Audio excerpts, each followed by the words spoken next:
Não esqueça disso. Bom, dito isso, a gente fecha o teco abaixamento, abaixamento. Posso ir embora?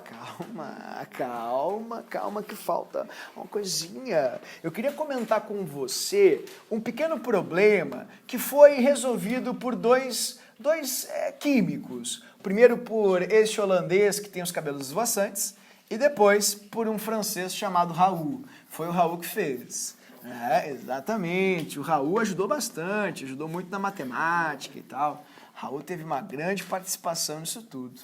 Então eu vou mostrar para você algumas coisinhas sobre o Van Toff e sobre o Raoult e eu já te liberto. Eu sei que é sexta-feira, hoje é dia, hoje vai ter ousadia. Você sabe muito bem, hoje vai ser uma loucura, vai ter resenha, vai ter redação posta em dia, vai ter exercício de matemática, vai ter correção do tema do Brunão, que tu não viu, tu vai ver agora. Exatamente. Professor, e o Netflix?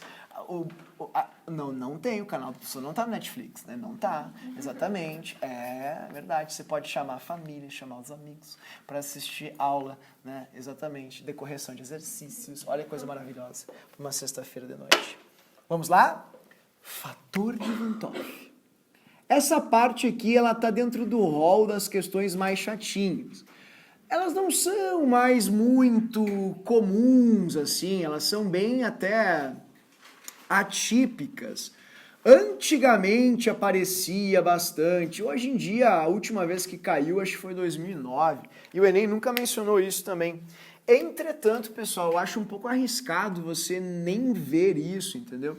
Então eu não gostaria que você fosse para a prova e abrisse mão de uma matéria fácil por omissão de conceitos ou conteúdos.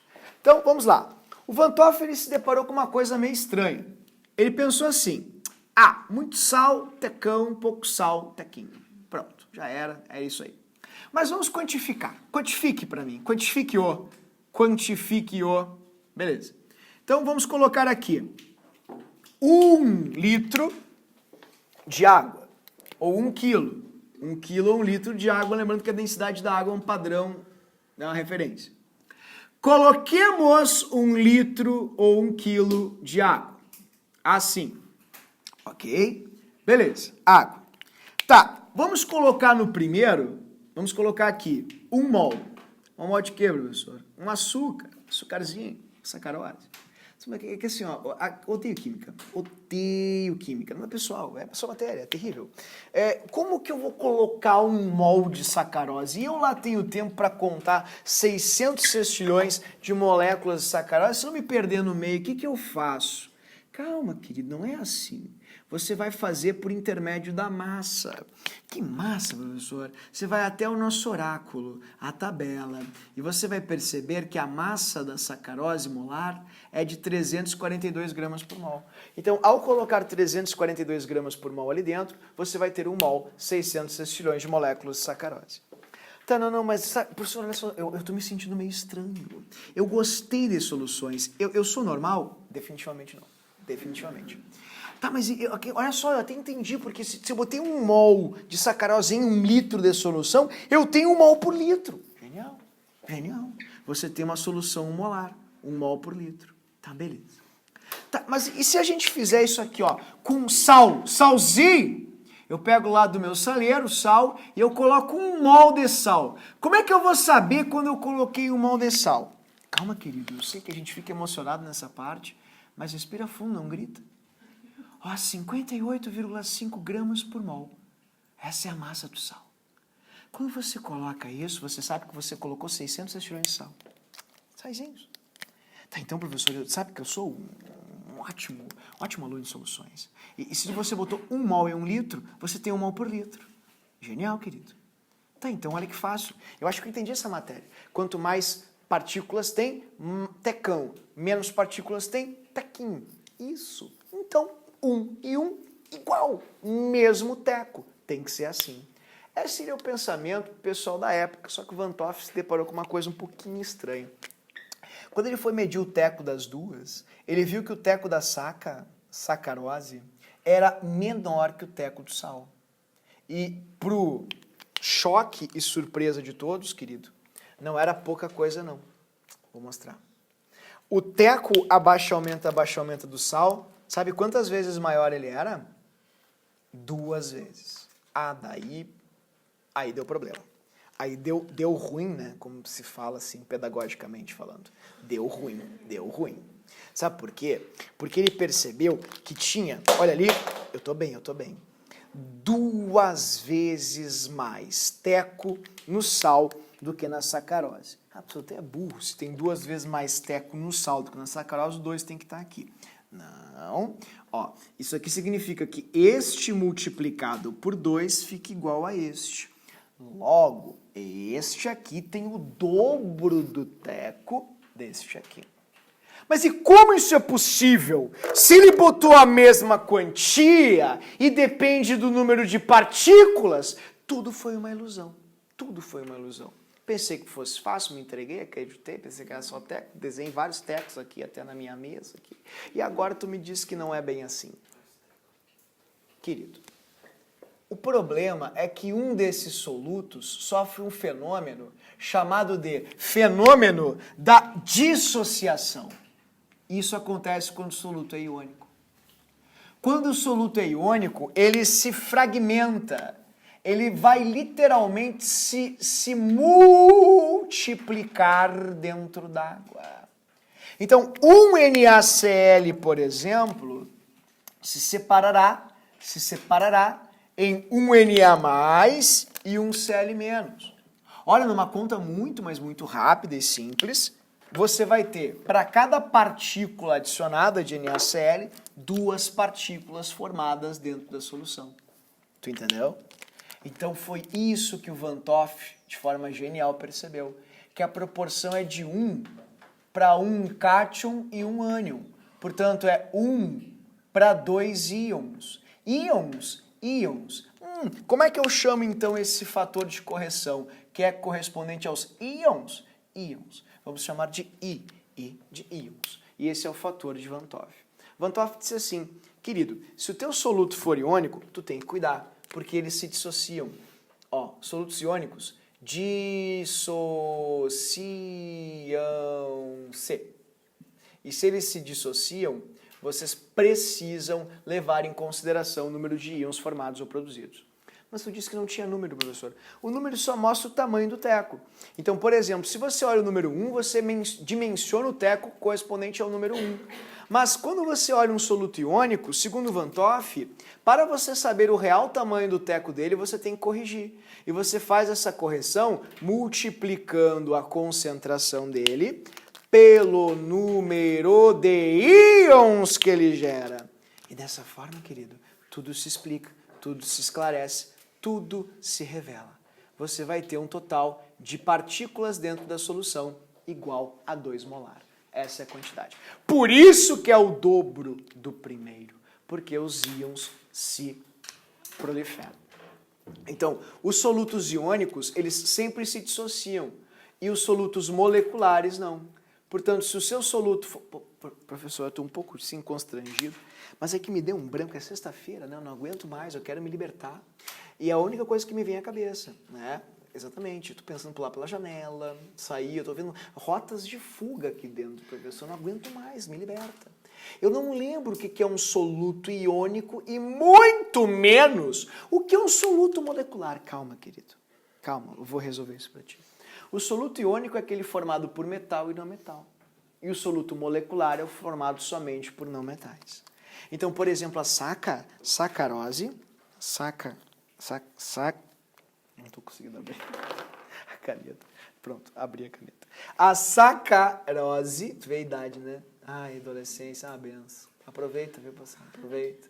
Exatamente. Se bem que o pessoal aqui está com clássicos casos de doenças octogenárias, né? A gente está ali com hernia de disco, né? Quem está aí... Essa juventude está perdida, pessoal. Estou chocado, né? Então tá aqui, ó. Uma sacarose... Quando cai em água, continua uma sacarose, porque ela não se dissocia, ela só se solubiliza. Então o número de partículas não irá aumentar. Portanto, os solutos moleculares, querida, não se dissociam. Não se dissociam. Não dissociam os moleculares. Certo? Então você vai medir o tamanho do teco a partir do número que for dado para você. Se eles derem para um soluto molecular o número 1, esse é o tamanho do teco dele. Se eles derem para você um soluto molecular com o número 2, esse é o tamanho do teco dele.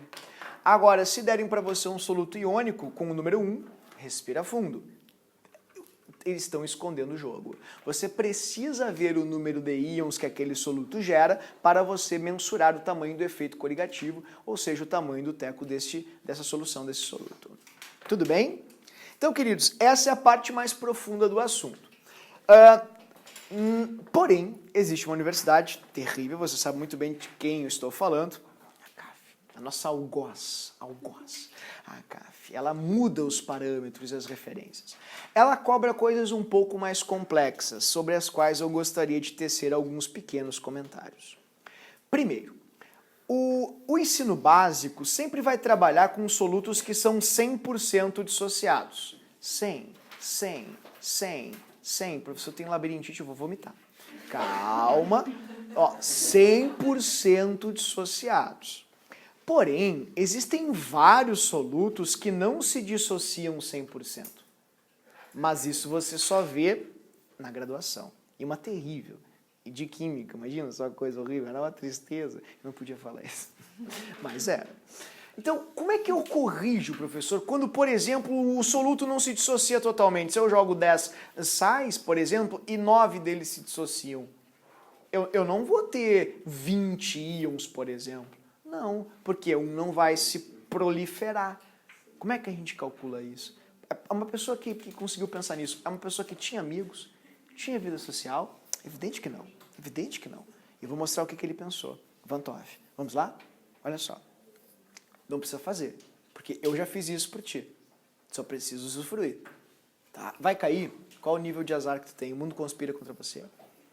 Você é uma pessoa que cabeceia a placa, você torce o pé descendo o cordão de calçada, você cai em pó, se alaga, se afoga. Então você é muito azarado. Nota do Uber. Vamos lá, abaixo 47 aí. Tem? Não quer falar, né? 47, né? Não conversa também, não pergunta da vida, fica dando opinião, né? Fala de política. Ih, falou de política, foi lá embaixo, né? Aí é difícil, né? Então, o que eu posso te dizer? Se você está aqui hoje fazendo parte desse grupo, é com você que eu estou falando, é com você. Vamos lá. Vamos supor que você tenha uma partícula. E essa partícula, ela vai se dissociar. Quanto é que vai se dissociar dela? Não sei. Eu não sei. Mas uma fração, eu vou chamar isso de alfa, porcentagem que vai se separar. Vamos supor que 20%, 30%, 40% tenha se separado. Então, se você tinha 1 e 20% se separou, 0,2 acabou virando produto. E sobrou 0,8. Então, foi isso que eu acabei de escrever aqui. Você tinha 1 e no final você vai ter 1 menos o que virou produto. E aqui estão os produtos. Então, no final do sistema, o seu I, que é o que indica tudo que você tem na solução, vai ser o que sobrou do reagente mais o que formou de produto. Vamos supor que você tivesse 1 mol de produto, então o seu N seria 1. Então a gente faz assim com os N's. Só que daí você vai ter essa equação matemática. Você gosta de matemática? E você gosta de equação? Então isso é para você. Olha só, olha que coisa linda. Você tem alfa, você tem alfa, você tem alfa. Então o alfa aqui ele é um fator comum. E se ele é um fator comum, olha o que você pode fazer. Olha que coisa linda. Olha ali. Você vai isolar o alfa. Isola o alfa. E quando você isola o alfa, você tem o alfa aqui multiplicando o x e y. Professor, mas o que é o x e o y? Os íons. Que deveriam ser. Idealidade. Tá, então o Van 't Hoff chamou isso de íons, assim. Nesse caso, Van 't Hoff foi uma pessoa muito, muito feliz. Chamou os de Q. Não tem nada a ver, mas chamou de Q. Que é a soma dos íons que seriam formados. Então você vai ter 1 menos alfa mais alfa vezes Q. Tá, e daí, professor? E daí que se você agora observar bem, você tem alfa aqui, você tem alfa aqui. Sim ou não? Então você vai ter o que? Alfa e alfa, isso aqui é igual a Q, e aqui é menos 1. Tá vendo? Vezes alfa, como eu fiz aqui para você. E daí você chega no fator de correção de Van 't Hoff. Tá aí. Professor, o Van 't Hoff não se reproduziu, né? Certamente não. Tá aqui a fórmula.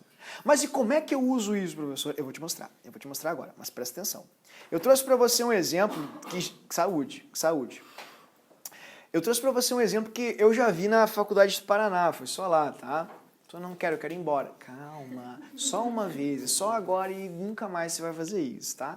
Então, olha só, o ácido clorídrico funciona assim, ele tem 90% de ionização, não é 100%, é 90%. Então, como é que você calcula o I dele? HCl, 2 íons, 2.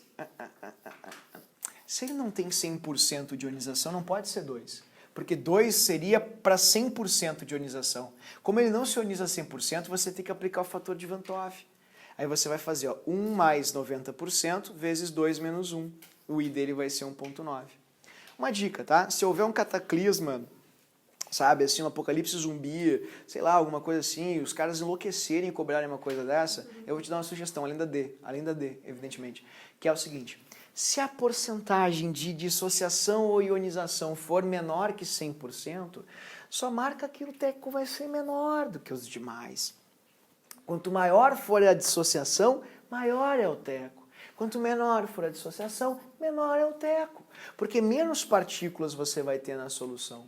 Por isso, não é tão complicado assim quanto parece. Eu duvido muito que você tenha que calcular isso. Só precisa lembrar do grau de dissociação. Se ele for muito alto, o teco vai ser expressivo. Se o grau de ionização for baixinho, o teco vai ser baixinho. Sabe onde isso pode aparecer? Com ácidos. Ele pode te perguntar assim, ó, limão, ácido clorídrico e ácido sulfúrico. Qual deles vai ter o maior efeito coligativo? Aí você vai pensar, o sulfúrico tem mais, sulfúrico é o maior. Mas e o clorídrico e o limão, como é que vai fazer? Porque ambos ionizam o hidrogênio. Pô, mas o ácido do limão ele é super fraco, então ele vai ser muito baixo. Portanto, se o alfa dele, ou seja, o grau de ionização é baixo, o teco dele vai ser baixo também. Tá? Muita ionização, tecão. Pouca ionização, tequinho. Veja que o teco sempre vai em confluência, em sintonia com as quantidades. Já vou te libertar, já vou. Vamos falar do Raul, não podemos sair sem falar de Raul. Raul foi muito importante, ele merece isso. Tá? O Raul, ele é o grande pavor dos alunos, porque o Raul, Deus do céu, olha só o que fez. Eu fiz questão de equacionar para você ipsis literis, conforme a equação de Raul traz. Então aqui está um desenho onde eu faço toda a equação para você, explicando como se chega lá. Eu vou narrar aqui a equação rapidamente e eu vou mostrar para você só o que você precisa fazer e o que você vai fazer na prova da CAF. Aliás, vou fazer uma questão da CAF com você. Olha só, hein? Olha só como é que você vai sair daqui hoje, hein? Veja só, você vai sair com a questão da CAF feita, não é qualquer uma, hein? A questão de coligativa sobre lei de Raul. Mas já manda, já bota assim no Insta, bota no Insta, vai lá, olha, já olha para as pessoas assim com presunção, prepotência, meu Deus do céu, ninguém me segura, eu vou passar na NASA. É assim que eu quero que tu, exatamente, eu quero que tu saia daqui assim hoje, confiante, eu quero confiança em você. Funciona assim. A pressão do líquido na solução vai ser igual à porcentagem da quantidade de água que tem na mistura, vezes a pressão da água pura. Só que essa porcentagem da água, ela é medida a partir da quantidade de soluto mais a quantidade de água. Então, soluto mais água dá 100%, ou seja, dá 1. Portanto, se isso aqui é a porcentagem da água, a porcentagem da água é 1 menos a porcentagem do soluto. Então, mas e por que tu fez isso? Eu já vou te mostrar. E x é porcentagem? Sim, é a fração molar ou porcentagem. Ó, se a porcentagem da água é igual a 1 menos porcentagem do soluto, você pode fazer uma pequena brincadeira. Você pode multiplicar aqui a pressão da água pura, e aí você, ao passar por outro lado, você vai descobrir a variação. Tá vendo a variação? Dessa maneira. E a variação, ou seja, o abaixamento da pressão de vapor do solvente, vai ser igual à concentração do soluto vezes a pressão do líquido puro. Como ele está multiplicando, você passa para baixo dividindo. E você tem uma coisa chamada de abaixamento relativo. Aí você, meu Deus do céu, por que isso? Não, mas é legal, olha só que massa. Quando descobri, eu achei o máximo, assim. Sabe o Cleo Kuhn? Sabe quando ele diz que vai chover e tal? A probabilidade, então. A probabilidade de chuva hoje é de tantos por cento. Sabe como é que eles fazem? Eu vou te mostrar. É assim. Eles pegam a quantidade de umidade do ar, como está, e dividem pela saturação da umidade do ar. Então, quando chega bem perto de 1, a chance de chuva é de 100%, porque a quantidade de pressão de vapor de água no ar está igual à saturação. E quando satura de água no ar, quando satura, o que acontece? O excesso precipita. Vê só como é igual ao princípio de soluções? É assim que o pessoal vê a umidade relativa do ar. E vê se tem probabilidade ou não de chover. Professor, eu trouxe meu guarda-chuva, não precisa, olha aqui no canal do tempo aqui, né? Exatamente, não precisa disso. Calma, querido, calma, a gente vai chegar lá. A fração do soluto é igual ao número de mols do soluto pelo número de mols de solução. Só que como as soluções são diluídas para funcionar essa técnica, o número de mols do soluto vai ser muito pequeno, então no divisor o resultado matematicamente não vai ser expressivo. Então você pode simplesmente esquecer o número de mols do soluto. Calma, calma, calma. Onde está você? Já achei. Pronto. Então, olha só que interessante. Dessa maneira, fazendo os cálculos, você vai acabar chegando nessa expressão aqui. Massa do soluto pela massa molar do soluto, vezes a massa molar do solvente pela massa do solvente. Que, como é água, é a mesma coisa que o seu volume. Então, se você observar bem, você tem aqui ó, massa por massa molar por volume. É a molaridade. E a massa molar do solvente é um valor que vai ser sempre fixo, e por ser sempre fixo, pois solvente é fixo, vai ser um valor constante, um valor que não muda. E como é que a gente chama uma coisa que é constante? Constante? Olha que coisa maravilhosa. Em poucas palavras, o que o Raul nos disse é que o efeito coligativo, o teco, pode ser calculado multiplicando a concentração da solução pela constante do efeito. E qual é a constante do efeito? Eu não faço ideia, mas vai ser dado para você. Mas e se for um soluto iônico, como é que eu faço? Eu multiplico a concentração pela constante? Calma, querido, respira. Sim, mas não esquece de multiplicar pelo fator I para poder corrigir. Professor, assim, ó, eu te prometi uma evolução. E é isso que a gente vai ter. Você vai pegar agora comigo e o desfecho é uma questão impossível, nível impossível. Né? Para você passar assim, ó, para reitora da URGS, direto, para você botar um busto na universidade com o seu nome. Essa aqui, olha só, 37. Tá? Vamos lá. É agora. Eu falei para você que se você quiser calcular quanto aumenta a ebulição quando você bota uma pitadinha de sal, quanto abaixa o congelamento quando você bota uma pitadinha de sal, você precisa fazer a concentração da solução vezes a constante. Só isso. Tá, professor, eu não estou confiando muito, não. Vou tentar, vou arriscar. A segunda alternativa é que contém o ponto de congelamento de uma solução aquosa de nitrato de cromo 3. Já começou mal, professor. O que é um nitrato de cromo 3? Calma, querido. É um nitrato com cromo 3. Então você vai ter um cromo e 3 nitratos. E se você vai ter um cromo com 3 nitratos, um cromo com 3 nitratos vai te dar 4 íons. 4 íons. Desse jeito. Tá, professor, e o que são 4 íons? 4I. Esse é o seu I. Não tem que fazer aquela coisa exótica que tu acabou de mostrar ali, do 1 e tal. Não, não precisa. A gente, como falei para você, sempre considera 100%. Se não for, chuta lá dele. Ó, vamos lá. A variação da temperatura de congelamento vai ser igual a concentração vezes a constante criométrica, vezes o I que você tem ali na fórmula. A concentração foi dada para você aqui em cima, 0,25 mol por quilo de água, que é a mesma coisa que litro. Mol por litro. A constante tem que ser dada para você, 8,86. E o I é 4. 0,25 vezes 4 dá 1. Vezes 1,86. Eu devia ter falado desde o início, mas veio estragar a surpresa, mesmo que seja uma coisa previsível, né? Que letra deu, pessoal? Letra D. Então a variação foi de 0,86. Mas, professor, como é que deu menos? Ué, porque a temperatura ela diminui, né? Fica abaixo de zero. E o congelamento, genial, brilhante. Então ela vai variar 1,86 abaixo de zero. Portanto, ela quer a temperatura de congelamento menos 1,86. Resposta, letra D. Stage clear. É isso aí. Queridos, a gente foi do céu ao inferno. O que mais cai é teco, abaixamento, abaixamento. Só por um descargo de consciência, eu te mostrei essas coisas horríveis proporcionadas por alguns químicos ao longo da história da química.